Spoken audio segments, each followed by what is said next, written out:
নমস্কার, সুমনাস রান্নাঘরে আবারও একটি নতুন স্বাদের রেসিপিতে আপনাদের স্বাগতম। আজকের রেসিপি থোড় চিংড়ি। তো প্রথমে কিছুটা পরিমাণ থোড় নিয়ে নেবেন আপনাদের প্রয়োজন মতো, নিয়ে একদম ছোট ছোট করে ঝিরিঝিরি করে কেটে নেবেন।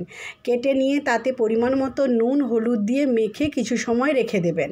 তারপর ওই থোড়ে দেওয়ার জন্য একটা আলুকেও ছোট ছোট করে কেটে নেবেন। তারপর গ্যাসে কড়াই বসিয়ে তাতে পরিমাণ মতো সর্ষের তেল দিয়ে দেবেন।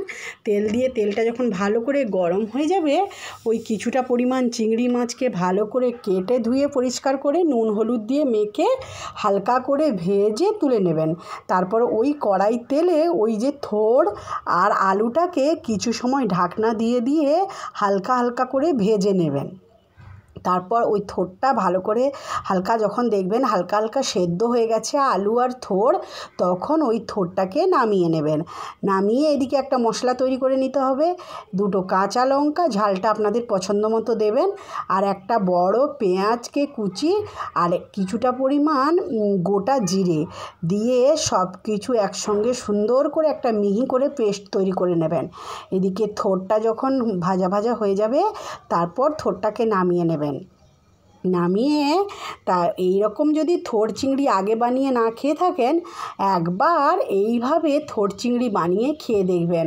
আশা করি খুবই একটি দারুণ খাবার, এবং থোড় তো আমরা জানি সবাই খুবই উপকারী একটি জিনিস এই গরমে। তো তারপর কড়াইতে তেল দিয়ে ফোড়নে দেবেন শুকনো লঙ্কা, তেজপাতা আর গোটা জিরে। যখন ফোড়নটা ভাজা হয়ে যাবে, তারপর ফোড়ন থেকে একটা মিষ্টি গন্ধ উঠে আসলে ওই যে বেটে রেখেছিলেন মশলাটা, ওই মশলাটা দিয়ে দেবেন। দিয়ে ভালো করে তেলের সঙ্গে মিশিয়ে এক চামচ আদা রসুনের পেস্ট দিয়ে দেবেন।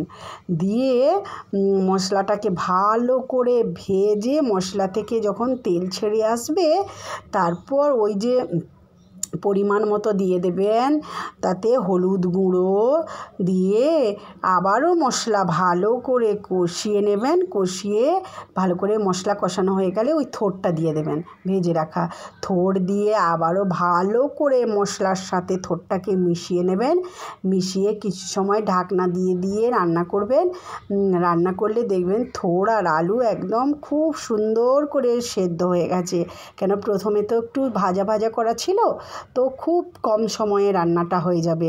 তারপর ওই যে ভেজে রেখেছিলেন চিংড়ি মাছগুলো, ওই চিংড়ি মাছগুলো দিয়ে আবারও ভালো করে মিশিয়ে ওই দিয়ে দেবেন অল্প পরিমাণ একটু মিষ্টি দিয়ে দেবেন, চিনি দিয়ে সব কিছু একসঙ্গে মিশিয়ে শেষে একদম যখন নামানোর আগে একটু কাঁচা সর্ষের তেল দিয়ে নামিয়ে নিলেই রেডি থোড় চিংড়ির রেসিপি।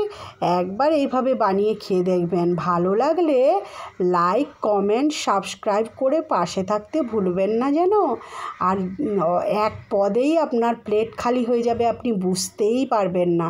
একবার বানিয়ে এইভাবে থোড় চিংড়ি বানিয়ে খেয়ে তারপর জানাবেন আমাকে কেমন লাগলো। আশা করি খুবই ভালো লাগবে আপনাদের।